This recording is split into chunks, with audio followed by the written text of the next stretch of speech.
கிறிஸ்துவுக்குள் மிகவும் பிரியமானவர்களே, இயேசு கிறிஸ்துவின் நாமத்தில் உங்கள் யாவரையும் அன்போடு கூட நான் வாழ்த்துகிறேன்.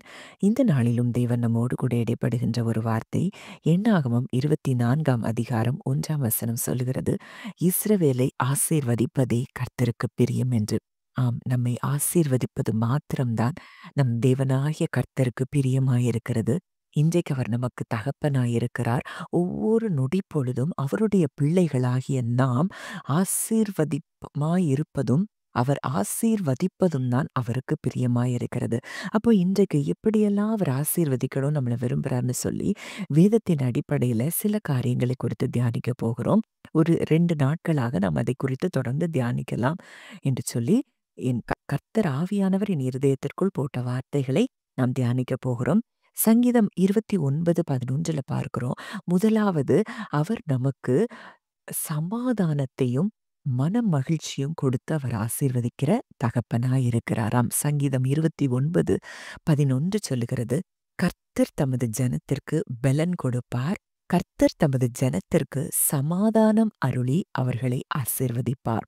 ரோமர் 15:13 பார்க்கிறோம், பரிசுத்த ஆவியின் பலத்தினாலே உங்களுக்கு நம்பிக்கை பெருகும்படிக்கு நம்பிக்கையின் தேவன் விசுவாசத்தினால் உண்டாகும் எல்லாவித சந்தோஷத்தினாலும் சமாதானத்தினாலும் உங்களை நிரப்புவாராக.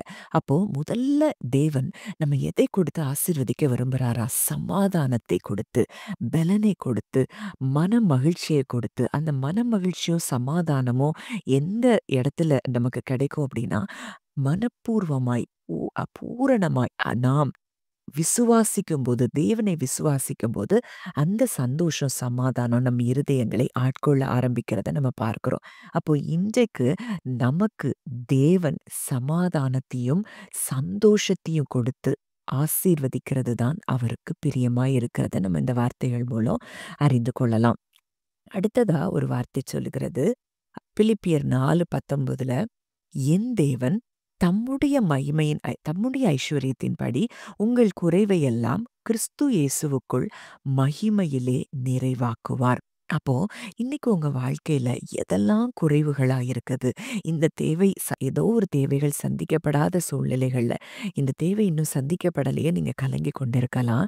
ஆனா ஆண்டவர் சொல்றாரு, அவருடைய ஐஸ்வர்யத்தின்படி நம்முடைய குறைவுகளை அவர் நிறைவாக்குகிறாராம். அப்போ ஒரு அபண்டன்ஸ், ஒரு ப்ரொவிஷன் அங்கே தேவன் நமக்கு கொடுக்கிறவராய் இருக்கிறார். அவர் நமக்கு கொடுத்து ஆசீர்வதிக்கிற தேவனாயிருக்கிறார். உபாகமம் 28:12 கூட அதைத்தான் சொல்லுகிறது, ஏற்ற காலத்தில் உன் தேசத்திலே மழை பெய்யவும், நீ கையிட்டு செய்யும் வேலைகளை எல்லாம் ஆசீர்வதிக்கவும் கர்த்தர் உனக்கு தமது நல்ல பொக்கிஷ சாலையாகிய வானத்தை திறப்பார். நீ அநேகம் ஜாதிகளுக்கு கடன் கொடுப்பாய், நீயோ கடன் வாங்காதிருப்பாய். அப்ப ஆண்டவருடைய மனதில் இருக்கிற காரியம், நம்ம இருக்கிற தேசத்துல ஏற்ற நேரத்துல மழை பெய்யவும், நம்ம கையிட்டு செய்கிற வேலைகளை எல்லாம் அவர் ஆசீர்வதிக்கவும் அவர் சித்தமுள்ள தேவனாய் இருக்கிறார். நம்ம பொக்கிஷசாலியாகிய வானத்தை அவர் திறப்பாராம். நம்ம அநேகம் பேருக்கு கடன் கொடுக்கணும், நம்ம கடன் வாங்காமல் இருக்கணுங்கிறது தான் அவர் நம்மை குறித்து வைத்திருக்கிற திட்டமாய் இருக்கிறது. நம்மை குறித்து அவர் ஆசீர்வதிக்கிற எண்ணங்களாய் இருக்கிறது. முதல்ல நம்ம பார்த்தோம், அவர் சந்தோஷத்தையும் மனமகிழ்ச்சியும் அளிக்கிற தேவன். அடுத்ததா ஒரு அபண்டன்ட் ப்ரொவிஷன், நம்முடைய தேவைகள் அனைத்தையும் சந்தித்து, நம்ம கையிட்டு செய்கிற வேலைகளை எல்லாம் ஆசீர்வதித்து, நாம் பிறருக்கு கொடுக்கக்கூடியவர்களாய் நம்மை ஆசீர்வதிப்பதுதான் தேவனுக்கு பிரியமாயிருக்கிறது. அடுத்ததா ஒரு வார்த்தையை நம்ம பார்க்கும்போது, சங்கீதம் 121:8 பார்க்கும்போது, கர்த்தர் உன் போக்கையும் உன் வரத்தையும் இது முதற்கொண்டு என்றைக்கும் காப்பார். அப்போ இன்னைக்கு ஒரு ப்ரொடெக்ஷன், நமக்கு ஒரு தேவன் ஒரு பாதுகாப்பை கொடுத்து நம்மை ஆசீர்வதிக்கிற நல்ல தகப்பனாய் இருக்கிறார். அப்போ இன்றைக்கு நம்மையும் நம் குடும்பத்தையும் பாதுகாக்கிற நல்ல தகப்பனாய் அவர் இருக்கிறார். இந்த ஆசீர்வாதத்தையும் தம் பிள்ளைகளாகிய நமக்கு அவர் கொடுத்து ஆசீர்வதிக்கிறதை நாம் அறிந்து கொள்ள வேண்டும். சங்கீதம் 32:8 சொல்லுது, நான் உனக்கு போதித்து, நீ நடக்க வேண்டிய வழிய உனக்கு காட்டுவேன்.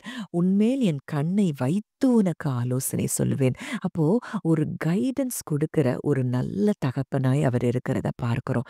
அவர் நமக்கு போதித்து, நம்ம நடக்க வேண்டிய வழிய அவர் நமக்கு காட்டுகிறாராம். நம்ம மேல அவர் கண்ணை வைத்து, அவர் நமக்கு ஆலோசனை கொடுக்கிறாராம். இந்த தேவனைத்தான் நாம் ஆராதிக்கிறோம். அப்போ இரவும் பகலும் நம்மள ஆசீர்வதிக்கிறது மாத்திரம் தான் அவருக்கு பிரியமா இருக்கிறது. சந்தோஷத்தையும் மனமகிழ்ச்சிய கொடுத்து அவர் நம்மை ஆசீர்வதிக்கிறார். ஒரு திரட்சியான ஒரு புரொவிஷன கொடுத்து நம்மை ஆசீர்வதிக்கிற நல்ல தகப்பனா இருக்கிறார். பாதுகாப்பையும், வழி நடத்துதலையும் நமக்கு காண்பித்து நம்மை ஆசீர்வதிக்கிற நல்ல தேவனாய் இருக்கிறார். இதனுடைய தொடர்ச்சிய நம்ம நாளைக்கும் நம்ம தொடர்ந்து பார்ப்போம். எப்படியெல்லாம் தேவன் நம்மை ஆசீர்வதிக்க விரும்புகிறார் என்பதை நம்ம அறிந்து கொண்டாதான் நம்ம நிச்சயம் அந்த ஆசீர்வாதங்களை நம்ம சுதந்தரித்துக் கொள்ள முடியும். கர்த்தர் தாமே கேட்ட வார்த்தையின்படி உங்கள் ஒவ்வொருவரையும் ஆசீர்வதிப்பாராக. ஜெபிக்கலாம். நல்ல தகப்பனே, நன்றியோடு உம்மை துதிக்கிறோம், ஸ்தோத்தரிக்கிறோம் அப்பா. எங்களை ஆசீர்வதிப்பதுதான் உமக்கு பிரியமாய் இருக்கிறதப்பா. நன்றி செலுத்துகிறோம் தகப்பனே. ஆண்டவரே, இந்த நாளிலோ இதை கேட்கிறீங்க எல்லாருக்கும் சமாதானத்தையும், சந்தோஷத்தையும் நிறைவாய் நீர் தந்து ஆசீர்வதிக்கிறதற்காக நன்றி செலுத்துகிறோம் அப்பா. ஆண்டவரே, ஒரு திரட்சியான ஒரு செழிப்பையும், ஆசீர்வாதத்தையும், குறைவுகள் எல்லாம் நீங்கி போகிற ஆசீர்வாதத்தையும் இன்றைக்கு நீர் எங்களுக்கு தருகிறபடியினால் நன்றி செலுத்துகிறோம். ஒரு தெய்வீகமான ஒரு பாதுகாப்பை எங்களுக்கும், எங்கள் குடும்பங்களுக்கும் நீர் தந்தது மாத்திரம் அல்லாமல், தருகிறது மாத்திரம் அல்லாமல், எங்களுக்கு வேண்டிய வழிய, நாங்க போக வேண்டிய வழிய ஆலோசனை கொடுத்து எங்களுக்கு நடத்துகிற நல்ல தகப்பனாகவும் இருந்து எங்களை நீர் ஆசீர்வதிக்கிறதற்காக நன்றி செலுத்துகிறோம். கேட்ட வார்த்தையின்படி கர்த்தர் ஒவ்வொருவரையும் ஆசீர்வதிக்கிறதற்காக நன்றி செலுத்துகிறோம். இயேசுவின் மூலம் கேட்கிறோம். ஜீவனுள்ள நல்ல பிதாவே. ஆமென்.